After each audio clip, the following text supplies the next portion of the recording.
The midday sun glared down on Patrol Base Echo in Helmand Province, painting the dusty landscape in harsh, unyielding light. Gunnery Sergeant Jack Morgan stood beside his Humvee, scanning the horizon for insurgent movement. His rifle felt heavy across his chest, a familiar weight, a source of pride. Behind him, the chatter of radios and clinking of gear formed the soundtrack of routine. In a war zone, routine was a blessing. Then came the blast. One moment Jack was advising his driver on route adjustments. The next, a thunderous roar ripped through the air, hammering his body into the seat. The world spun, metal groaned, and the Humvee's hull shuddered violently. Pain blossomed beneath him, an inferno in his legs, alongside an eerie ringing that drowned out all sound. His last coherent thought was disbelief. Not me. I'm invincible. Darkness claimed him, only to be punctured by staccato commands. Medic! A rough hand yanked at his helmet. He tasted dust and blood. The vehicle's frame bucked under incoming fire, but the medical team moved with practiced precision. Tourniquets on torn limbs, spinal board beneath him, straps cinched tight.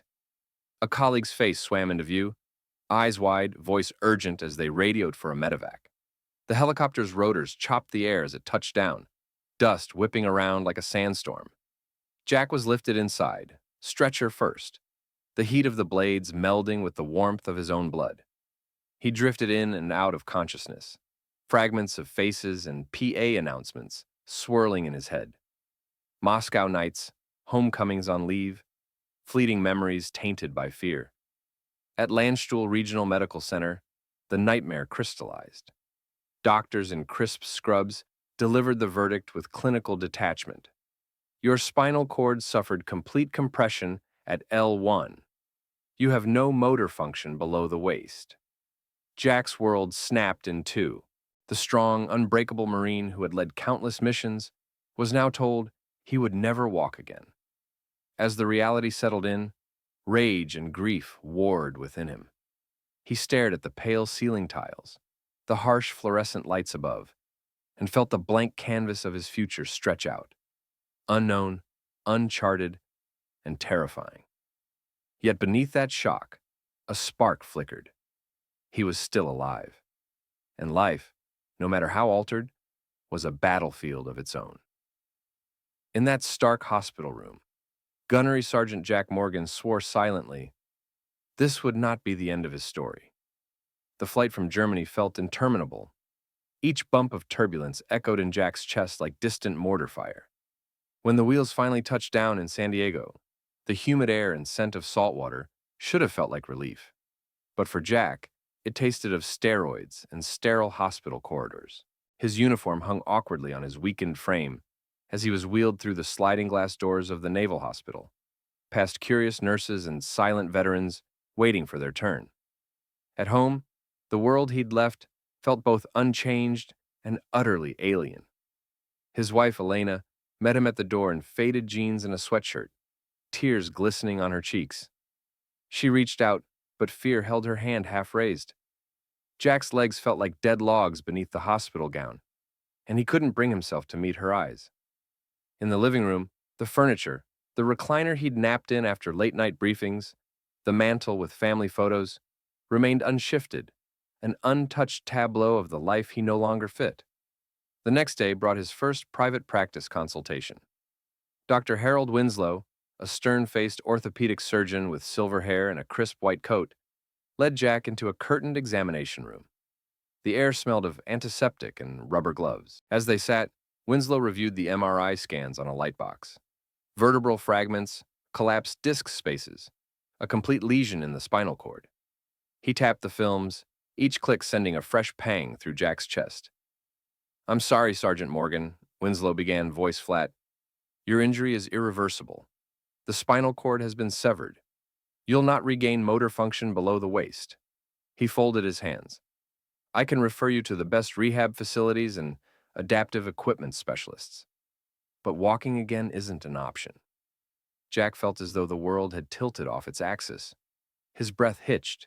The room spun. He'd faced down IEDs, sniper fire, and chemical clouds. But this verdict felt like betrayal.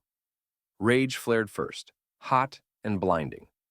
Bullshit, he spat, voice trembling. You're telling me I'm done? A lifer in a chair? Winslow's jaw tightened. With respect, Sergeant, I'm telling you the truth. Jack stood carefully, leaning on the exam table, gloved hands clenching the sheet. You don't know me, he hissed. I survived Helmand. I'll walk again. He strode out without waiting for a response, each step a raw reminder of betrayal by his own flesh. Back in the hallway, he sank onto a vinyl bench. Nurses passed by, avoiding his gaze. Elena found him there minutes later, knelt, and wrapped him in a trembling hug. We'll figure this out, she whispered. Jack's tears came then, salt stung, uncontrollable. The invincible Marine had cracked. That evening, Jack lay in bed staring at a glowing digital clock. The reflection of 11:47 p.m. danced on the ceiling as he replayed the surgeon's words. Never walk again. Each syllable echoed like a taunt. But beneath the despair, a spark refused to die. He'd beaten every odd before, and this, he realized, would become the fiercest mission of all. In the hush of their darkened bedroom, Jack sat upright and pulled a notepad toward his bedside table. With a shaking hand, he wrote 4 words in bold capitals. I will walk again. And with that vow, the real battle began. Bright fluorescent lights buzzed overhead as Jack Morgan was wheeled into the sprawling rehabilitation wing of the Naval Medical Center. The crisp white walls were lined with parallel bars, treatment tables, and rows of gleaming exercise machines, tools of recovery and reminders of all he'd lost. Wheelchair-bound veterans swapped wry jokes and hollow smiles as physical therapists guided them through basic transfers. Jack's spine burned with new sensations. Foreign, electric, terrifying. His first task was simple on paper. Move from the wheelchair onto the treatment table. The therapist, a compact woman named Mara Steele with an easy smile and arms like steel cables, guided him gently. Grip my shoulder, she instructed, and pivot your hips. Jack's world narrowed to the white rubber handle under his fingers and the cold vinyl beneath him. He rocked forward, arms trembling, and felt his legs respond with nothing but lifeless weight.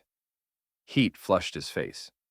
When he finally slid onto the table, using every ounce of upper body strength, Mara patted his shoulder. That's your first victory, she said softly.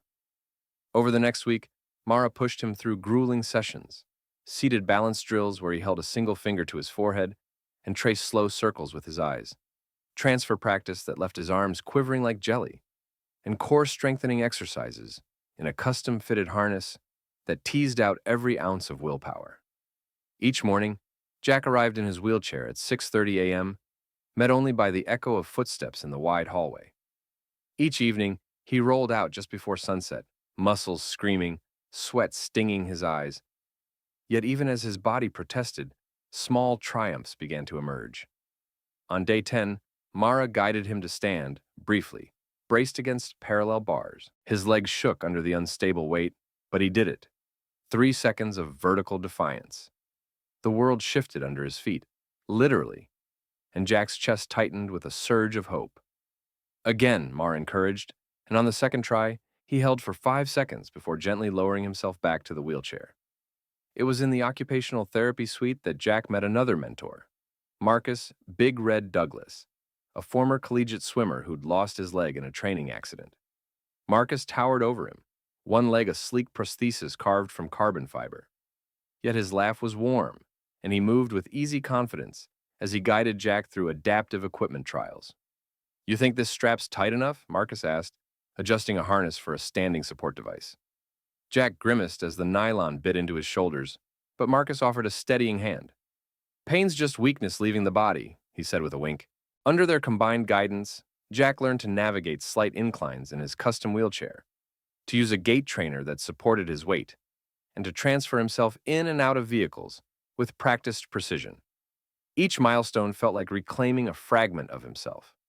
The first time he maneuvered the trainer across 20 feet of linoleum, the day he strapped into an automatic car seat for a test drive, the moment he hoisted himself onto a stool at the mini rock wall in the therapy gym. Yet the hardest struggle was internal. At night, memories of the blast replayed in his dreams. Flashes of metal, screams, the searing pain. He woke gasping, sweat chilling on his skin. In the hospital's group therapy room, he found solidarity with other veterans facing their own reckonings. They spoke of purpose, loss, and the stubborn flame of resilience. Elena joined him at these sessions, her hand a constant anchor as he confronted the ghost of the man he'd been and envisioned the warrior he would become. By the end of his third month, Jack's posture had straightened, his shoulders no longer hunched in defeat. Under the steady, demanding care of Mara and the encouraging mentorship of Big Red, he had relearned fundamental movements, standing, balancing, transferring, in a battle waged one muscle at a time. And with every painful repetition, Jack Morgan shed the final shreds of his former helplessness, forging a new resolve. To rise not just as a survivor, but as someone who would transcend the limits imposed upon him. In that sterile rehab wing, amid parallel bars and pulsing determination, Jack's second life took its first true steps. The Veterans Affairs Sports Expo smelled of polished gym floors and fresh sweat, a strange comfort to Jack after weeks of sterile clinic halls. He maneuvered his wheelchair past rows of adaptive equipment, hand cycles lined up like metallic sharks, racing chairs slanted against walls, and racks of weight benches lowered to wheelchair height. His pulse quickened when a tall man in a Team USA track jacket approached him, cradling a wheelchair basketball. "Gunnery Sergeant Morgan," the man said, voice warm.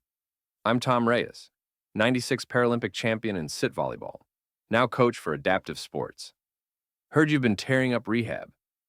Ever try wheelchair basketball?" Jack shook his head, uncertainty twisting in his gut. He remembered the first time he tried standing, awkward, terrifying, and ultimately humbling. Now, after months of rebuilding his body, he wondered if he dared to learn a whole new set of skills. Tom wheeled alongside him to a half court. "Just give it a shot," he urged, handing Jack the ball. "It's all in the wrists and shoulders." Jack gripped the ball's worn leather, its weight familiar in his strong hands. He propelled himself forward, tentatively at first.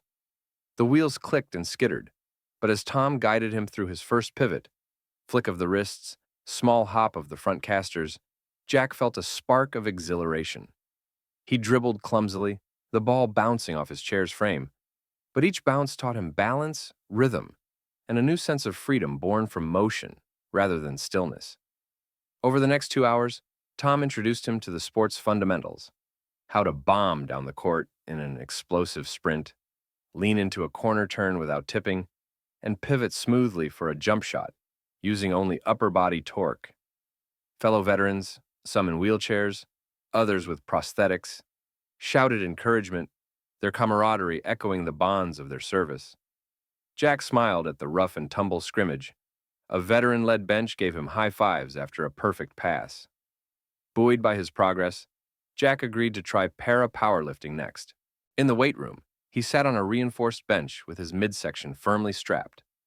Coach Lisa Chang, a former Marine-turned-Paralympic lifter, guided him through the bench press setup. "Engage your lats. Squeeze the bar tight," she instructed. Jack paused, recalling the precision of his marksmanship drills, then heaved. The bar edged upward, a testament not just to raw strength, but to months of grueling rehab and unyielding will. His final test came at the adaptive track, under a wide blue sky. A racing wheelchair waited at the start line, its large cambered wheels and low seat a far cry from his everyday chair. Tom positioned Jack's feet on the footrest, strapped his hands to glove-like push rims, and on cue, Jack launched himself forward. Each stroke of his arms flared his shoulders alight, but the rhythmic glide over smooth asphalt past cheering onlookers felt transcendent. In 3 laps, he discovered a joy he hadn't known since before the injury: the pure, unshackled rush of speed. That evening, as the sun dipped behind the hospital complex, Jack rolled back to his room with aching arms and a grin splitting his face. He peeled off his sweat-matted jersey and stared at his reflection in the mirror. Scars and all, he saw a warrior reborn. In the echo of bouncing basketballs and the clank of weight plates, he had found a new purpose and a community that measured him by his grit, not his injuries. For the first time since Hellman, Jack Morgan didn't just feel alive. He felt unstoppable. And as he prepared for tomorrow's training, he carried with him a conviction fiercer than any prognosis. He would stand atop the Paralympic podium, not despite his disability, but because he had transformed it into his greatest strength. The crisp dawn air at the U.S. Paralympic Training Center crackled with tension as Jack Morgan wheeled onto the oval track for his first official time trial. Months of rehab and adaptive sports victories had led to this moment, qualifying for the Paralympic trials in the 100-meter wheelchair sprint. Around him, athletes from across the country surged past in sleek racing chairs, their high-speed wheels humming against the asphalt. Jack's heart pounded beneath his training vest as he locked eyes with the starter. On your marks. Jack gripped the push rims, forearms coiled with power. The memory of that IED blast faded into the distance, replaced by the tunnel vision focus of competition. Get set. His shoulders tensed. Every fiber of his being stayed poised for release. Go! Jack exploded forward, each arm stroke driving him into the pack. The roar of wheels and labored breaths blended into a single roar in his ears. By the halfway mark, he'd clawed his way to the outside lane, jostling for position against seasoned Paralympians whose chairs seemed extensions of their bodies. His arms burned like wildfire, but adrenaline carried him through the third 25 meters. As he charged into the final straight, disaster struck. A wheel caught a seam in the track, jolting Jack's chair and sending him tilting dangerously toward the infield. In that split second, panic surged. He would crash, lose the race, his Paralympic dream crushed. But instinct and sheer will kicked in. He countered with a lightning-fast lean, correcting the balance, and dug his hands into the rims with everything he had left. Jack crossed the finish line in third place, frazzled, breathless, but upright. His time was just enough to secure a spot in the semifinals. He coasted to a stop, chest heaving, as coaches and fellow athletes poured congratulations and pats on the back. Tears blurred his vision as he realized he'd overcome not only the physical scramble of the race, but the specter of defeat itself. That afternoon in the crowded stadium, Jack faced his semifinal heat under glaring floodlights. The air crackled with expectation and the flash of cameras. When the starter's pistol rang, Jack surged again, stronger, more controlled, every stroke honed by months of merciless training.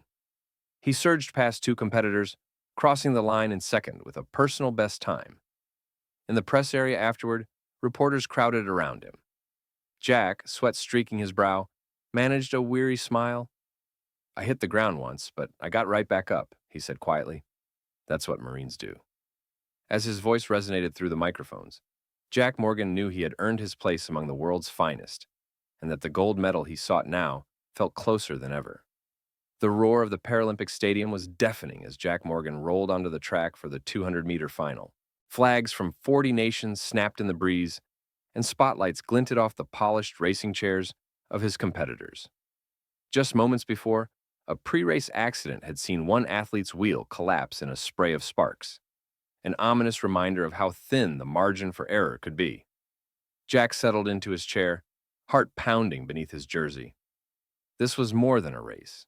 It was the culmination of every grueling workout, every agonizing therapy session, and every moment he had refused to accept defeat. The starter's pistol cracked through the charged air, and Jack surged forward, arms driving in perfect rhythm. He shot into the lead, overtaken briefly on the back straight by a veteran from Britain, then dug deep on the final turn.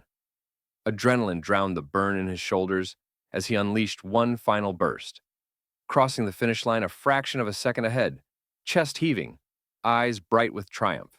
In the mixed zone afterward, cameras flashed as Jack accepted congratulations from fellow medalists and dignitaries. When an NBC reporter asked how it felt to stand atop the podium, Jack's voice cracked with emotion. I was told I'd never walk again. Now I stand here as a gold medal Paralympian, proof that limits exist only in the mind. Back in San Diego, Jack's homecoming parade wound through the streets he had once rolled along, just to feel the wind on his face. Neighbors cheered as he passed in his ceremonial wheelchair, draped in red, white, and blue. At City Hall, the mayor presented him with a key to the city and announced a new adaptive sports fund in his honor, ensuring that future veterans and civilians with disabilities would have access to the same life-changing programs that had saved Jack's spirit. That evening, Jack sat beside Elena on their front porch, the gold medal displayed beside them on a cushion. He recounted every moment of the race, the jostle at the start, the wheel wobble that nearly cost him the world record, and the surge of hope that carried him to victory. Elena listened, tears shining in the lamplight, as her husband realized that his mission had evolved, from defying a grim prognosis to inspiring a nation. In the months that followed, Jack toured hospitals and rehabilitation centers, sharing his story and hosting wheelchair basketball clinics. He served on a national advisory board for adaptive sports funding and consulted with Paralympic committees around the world. Yet every time he returned to the track, whether for a speaking engagement or a friendly race, he remembered the first terrified moment he tried to stand, and he understood that his greatest triumph was not the medal itself, but the unbreakable will that had carried him across the finish line. The flash of cameras and the roar of applause faded to memory as Jack Morgan walked slowly from the medal stand and into a new arena, the world beyond competition. Back in the United States Paralympic Village, he packed his racing chair alongside a pile of letters, handwritten notes from school children, emails from wounded veterans, and invitations to speak at conferences. Each message bore the same theme: "You gave me hope." Within days of the game's close, Jack received a call from Dr. Mara Steele, the rehabilitation specialist, who'd first guided him through transfers in the VA clinic. Her voice carried excitement. "Jack, I've secured a grant to launch an adaptive sports program right here in San Diego. Will you help lead it?" He agreed without hesitation. Together, they converted an unused gym at the Naval Hospital into the Morgan Center for Adaptive Athletics, filling it with racing chairs, hand cycles, weight benches, and climbing walls. Jack oversaw training for wounded Marines, autistic children learning balance drills, and seniors rebuilding strength after strokes. On weeknights, the gym buzzed with wheeling athletes pushing through drills modeled on his own grueling routines, sprints around cones, explosive wheelchair basketball layups, and uphill handbike intervals on muted exercise rollers. Simultaneously, Jack partnered with Laura Chen and James Whitaker, now senior advisors to Atlas, for a national campaign. They toured Capitol Hill to lobby for increased VA funding, leveraging Jack's gold medal story and Laura's data on reduced recidivism and improved mental health in adaptive sports participants. In tense committee rooms, Jack spoke bluntly. "I was told I'd never walk again. Now I skate around these lines in a chair. If we invest in programs like mine, we're not just saving limbs, we're saving lives." His testimony and James's crisp cost-benefit analyses helped secure a landmark bill allocating $50 million in annual VA grants for adaptive athletics and community centers. Meanwhile, Jack was invited to Tokyo for a special exhibition race, where he faced the next generation of Paralympians. In a goosebump moment, he watched a young athlete who'd fallen in his first trial now fly past spectators in a sleek racing chair, proof that his legacy propelled others forward. After the race, the teenager approached Jack with tears in his eyes. "You showed me what's possible," he said. Back home, Jack and Elena welcomed their first child, a daughter they named Grace, a nod to the grace under pressure Jack had learned in rehab. He cradled her in his arms and whispered, "You'll never be told what you can't do." At the Morgan Center's 5-year anniversary gala, Jack stood beneath a wall filled with photos: service members learning to paddle hand cycles, cancer survivors conquering rock climbing walls, veterans earning their first medals. Guests, VA directors, Paralympic teammates, White House aides raised toasts to his vision. Jack raised his glass, voice steady. "A gold medal was my fight once, but the real victory is watching every one of you rewrite your own limits." Under the soft gym lights, the adaptive sports community, white coaches, black athletes, families of every background, swelled with applause. In that moment, Jack Morgan understood that while one race had changed his life, a lifetime of advocacy and mentorship would change countless others. And as the next generation wheeled forward into that bright future, his legacy continued in motion, unstoppable, unbound, and forever racing toward new horizons.